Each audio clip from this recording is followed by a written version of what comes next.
नमस्कार दोस्तों। आइए सुनते हैं कहानी भुलक्कड़ भाई साहब, जिसके लेखक हैं रोशन लाल सुरीरवाला।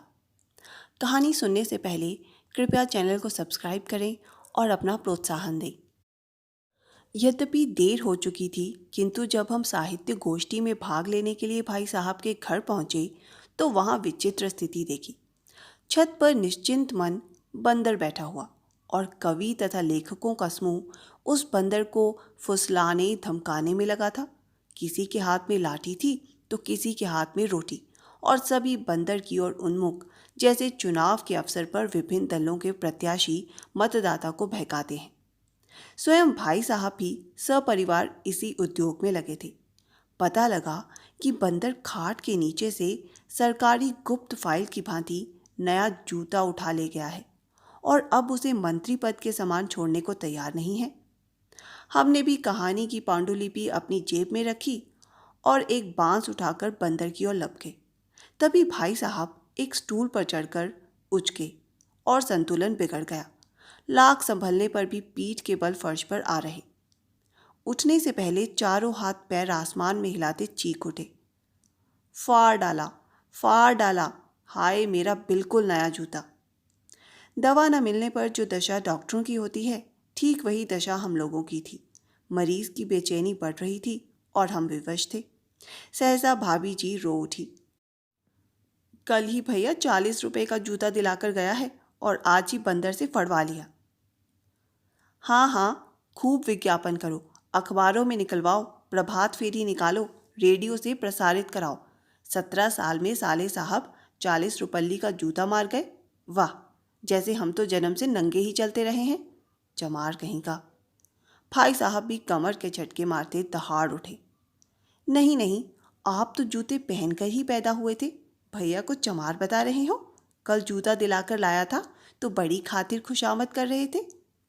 भाभी जी पुनः सप्तम स्वर में अलाप ले उठी, जूते संभाल कर भी नहीं रखे गए।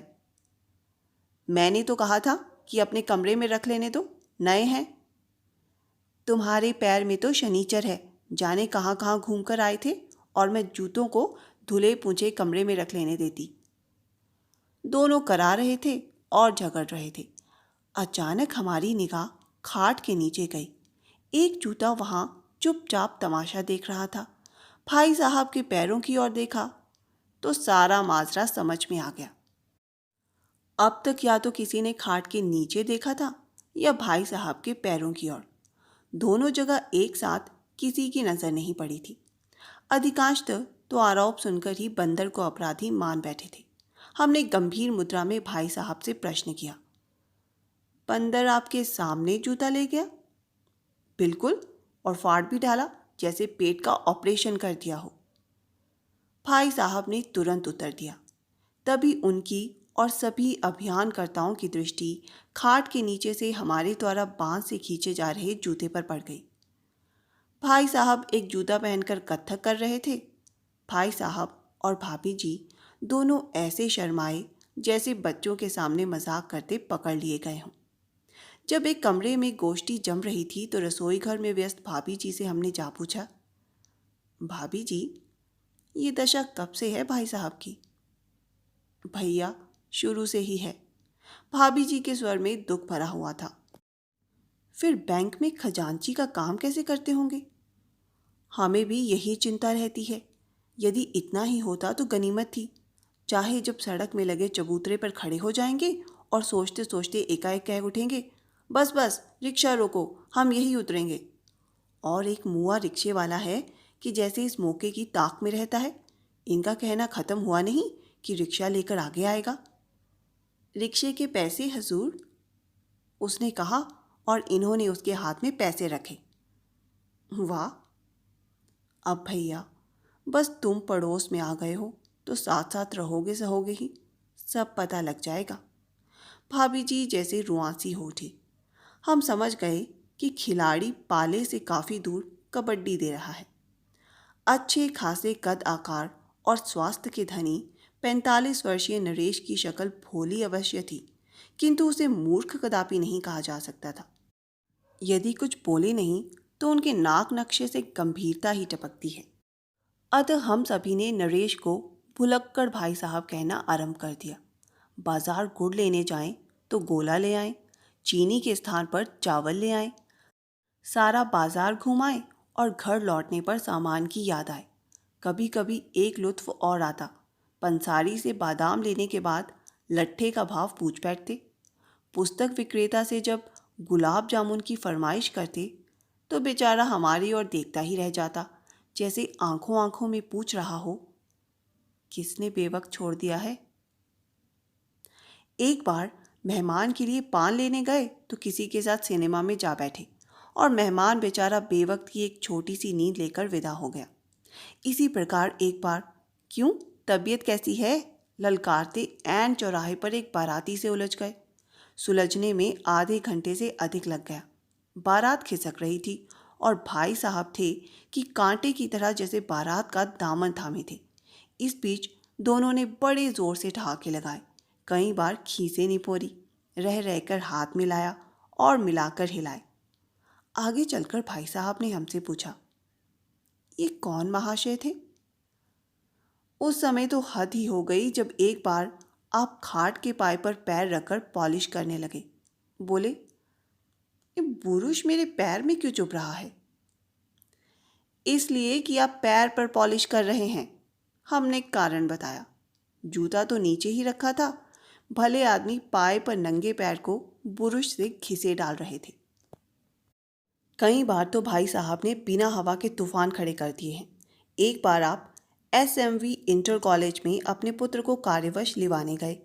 परेश कक्षा 9 का छात्र था। कक्षा में काने मास्टर ने परेश नाम के तीनों छात्र खड़े कर दिए, किंतु उनका परेश उनमें ना था। शायद सेक्शन याद ना रहा हो, इसीलिए 9वीं कक्षा के सभी सेक्शन देख डाले, मगर उनके पुत्र का पता न लगा। अब तो भाई साहब बड़ा गर्म हुए और काने चपरासी के साथ सीधे प्रिंसिपल से भिड़ गए। प्रिंसिपल भी काना था, बेचारा ज़रूरी काम छोड़कर इनके काम में लगा। काने हेड क्लर्क से उसने सभी रजिस्टर दिखलवाए। स्वयं प्रिंसिपल ने 9वीं कक्षा के समस्त नामों को कई बार छाना, किंतु भाई साहब का परेश हाथ न लगा। आखिर भाई साहब कॉलेज से बड़बड़ाते निकल गए। लगता है इस कॉलेज में योग्यता का सबसे बड़ा मापदंड काना होना है। जिसे देखो काना, मुझे तुम्हारी भी एक आंख दिखाई दे रही है और शायद मेरी भी एक आंख जवाब दे चुकी है। तभी सामने से भुनभुनाता परेश चला आ रहा था। मैं कब से आपकी प्रतीक्षा कर रहा था। अबे प्रतीक्षा के बच्चे, तू था कहाँ? भाई साहब ने मारने को हाथ उठाया। अपने DAV इंटर कॉलेज में, और कहाँ? और झेमते भाई साहब का उठा हाथ जैसे निष्प्राण हो गिर गया। इस तरह एक बार भाई साहब अखबार पढ़ते पढ़ते सहसा चीख उठे, जैसे बिच्छू ने डंक मार दिया हो। अरे मेरी आंख गई, कुछ नजर नहीं आता, बस अंधेरा ही अंधेरा। सारे घर में हलचल मच गई। भाभी जी चौंके से भागी। क्या हो गया? होने को अब रह ही क्या गया है, दिखना बंद, तुम्हारा चेहरा भी नजर नहीं आ रहा। भाभी जी ठस से रह गई। आंखों के अस्पताल चलो फौरन, मैं कपड़े लाती हूँ। हे भगवान, अब क्या होगा? और अब भाभी जी ने खूंटी से कमीज उतारकर जेब में हाथ डाला तो माथा ठोक कर रह गई। चश्मा तो ये रहा तुम्हारा, चढ़ाई किसका हो? धत तेरे की, भाई साहब को याद आया, मैंने ही वर्मा का चश्मा अपनी जेब में रख लिया था। बेचारे की आंखें बहुत कमज़ोर है ना, नंगी मेज़ पर अंधे की तरह चश्मे को टटोल रहा था। साथ ही घर ले आया। भाई साहब के इस भुलक्कड़ स्वभाव से सभी साथी परेशान हुए। भाभी जी की तो सीमा ही ना थी। हार कर भाभी जी ने स्वयं ही हाट बाजार जाना शुरू कर दिया। नगर से बाहर जाने के कार्य तो भाई साहब को ही करने पड़ते थे। एक बार भाई साहब और मैं खुशी खुशी घर पहुंचे तो भाभी जी फफक फफक कर रो रही थी। भाई साहब साश्चर्य दुखी और हम भी। आखिर भाभी जी कुछ रुकी। आप तो कहते थे कि माँ स्वस्थ है। बिल्कुल, 1 सप्ताह पूर्व तो मैं प्रसन्नचित छोड़कर ही आया था। फिर अचानक कैसे मर गई? माँ मर गई और भाई साहब ने भी रोना आरंभ कर दिया। दोनों एक साथ रोने लगे। थोड़ी देर बाद भाई साहब कुछ धीमे हुए और अतीत में खो गए। हाय, 7 दिन पहले ही मैंने माँ को घंटों ताजमहल घुमाया था। ताजमहल घुमाया था? सहसा भाभी जी ने निगाह ऊपर की। हाँ, इसके मायने तो ये हुए कि आप बरेली ना जाकर आगरा गए थे। तुमने माँ को देखने नहीं भेजा था? हाय हाय, मैंने तो अपनी माँ को देखने भेजा था और चले गए अपनी माँ को देखने। तभी कह दिया था बिल्कुल स्वस्थ है। भाभी जी का रोना पुनः जारी हो गया।